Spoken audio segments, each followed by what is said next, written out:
হে everyone, আসসালামু আলাইকুম। আমি সাথী নুরাইয়া খুলনা থেকে বলছি। যে যেখান থেকে আমার এই ভিডিওটা দেখছেন, আশা করি সবাই ভালো আছেন। আলহামদুলিল্লাহ, আমিও ভালো আছি। তো আজ আমি নাস্তা খাওয়ার পর থেকেই শুরু করছি। তো এখানে দুপুরের রান্না বাড়ার তোড়জোড় চলছে। তো রান্নার জন্য আমি কোটা বাছা করে নিচ্ছি। আজ কুশি ভাজি করব, মসুরির ডাল দিয়ে মাছের মাথা দিয়ে রান্না করব। তো এখানে কুশি কেটে নিচ্ছি। আপনাদের ভাইয়া কিছু আম নিয়ে আসছে, আমগুলো কেটে দিলাম ছেলে মেয়ে এবং আপনাদের ভাইয়াকে খাওয়াবো। তো দেখেন নাস্তার পর থেকে আমার রান্নাঘরের কি অবস্থা। এখন আমি রান্নাঘরটা একটু আগে ক্লিন করে নেব।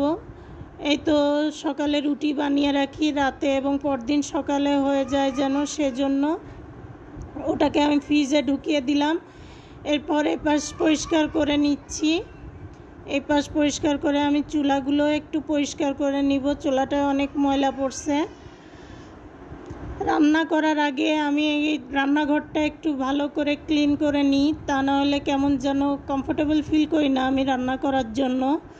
সিঙ্কটায় অনেকগুলা থালাবাটি জমা হয়েছে নাস্তা খাওয়ার পরে, সেগুলো একটু ক্লিন করে নিব। তো কুটা বাছা সব কমপ্লিট করে আমি এগুলো করে নিচ্ছি। তো এখনও অবধি যে যেখান থেকে আমার এই ভিডিওটি কন্টিনিউ করছেন, অবশ্যই একটি লাইক দিয়ে কন্টিনিউ করবেন। আর ভিডিওর কোথাও যদি একটুও ভালো লেগে থাকে, অবশ্যই আমার চ্যানেলটা সাবস্ক্রাইব করে আমার পাশে থেকে যাবেন। মনে করে পাশের বেল আইকনটা ক্লিক করে রাখবেন, যাতে আমি ভিডিও দেওয়ার সঙ্গে সঙ্গে আপনাদের কাছে নোটিফিকেশান চলে যায়। তো এই যে কিছু থালাবাটি জমা হয়েছে, ওগুলোই পরিষ্কার করে নিচ্ছি।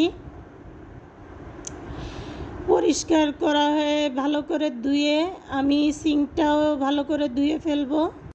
হ্যাঁ, এখানে বলি আমার ভিডিওটা কার কেমন লাগে অবশ্যই আমাকে সবাই কমেন্ট করে জানাবেন। আমার ভিডিওয় অনেক ভুল ত্রুটি থাকে, আমি জানি। আমার কিছু আপু ভাইয়ারা আমার ভুল ত্রুটিগুলো ধরিয়ে দেন, এতে আমি ভুলগুলো সংশোধন করার সুযোগ পাচ্ছি। আমার সেই আপু ভাইয়াদের অসংখ্য ধন্যবাদ আমার ভুলগুলো ধরিয়ে দেওয়ার জন্য। তো এখানে আমি ডালটাও ভালো করে ধুয়ে সব কিছু ভালো করে ধুয়ে কুটে বেছে আমি সুন্দর করে এক জায়গায় গুছিয়ে নিয়েছি। আমি রান্না করার সময় সব সময় চেষ্টা করি সব কিছু গুছিয়ে হাতের কাছে নিয়ে রান্না করার জন্য, তাহলে রান্নাটা করতে অনেক বেশি সহজ হয়ে যায়। তো এখানে মাথাগুলো আমি লবণ হলুদ আর শুকনো মরিচের গুঁড়া একটু মাখিয়ে রেখে দিলাম।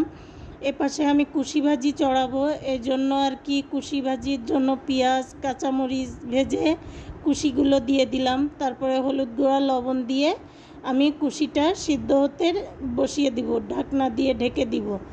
পাশের চুলায় আমি তেল দিয়ে মাছের মাথাগুলো ভাজতে বসিয়ে দিব। ভাজতে বসিয়ে দিলাম। এপাশে মাছ ভাজা হতে হতে আমি গাছগুলো সে ডালের পানি রাখছিলাম ওটা দিয়ে দিলাম, দিয়ে এসে মাছের মাথাগুলো উল্টে দিলাম। তো আজ কি রান্না করছি আসলে নিজেই ভেবে পাচ্ছি না কিভাবে রান্না করছি। মনে যেটা আসছে মনে হচ্ছে রান্না করি, তাই রান্না করছি। সবাই বলবেন কেমন হয়েছে, অবশ্য লাস্টে খেয়ে দেখি। অবশ্যই এটা আমি রাতে ভয়েস দিয়েছি। তরকারিটা খুবই ইয়ামি ছিল। এখানে কিছু আম কাঁঠাল খেতে দিয়েছি বাচ্চাদের, টেবিলটা নোংরা করছে, আবার একটু টেবিলটা ক্লিন করে নিলাম। তো এবার ডিমটা ভালো করে ভেজে আমি কুশি ভাজির ভিতরে দিয়ে দিব। এইভাবে কুশি ভাজি করলে অনেক মজা হয় খেতে। আপনাদের ভাইয়া অনেক মজা করে খায় কুশিটা, এই জন্য আর কি কুশিটা আমি ডিম দিয়েই ভাজার চেষ্টা করি। মাঝে মাঝে চিংড়ি মাছ নারকেল বাটা দিয়েও রান্না করি, ওইটা আরও বেশি মজা লাগে। তো এখানে তো মসুর ডাল দিয়ে মাছের মাথা রান্না বসিয়ে দিয়েছি।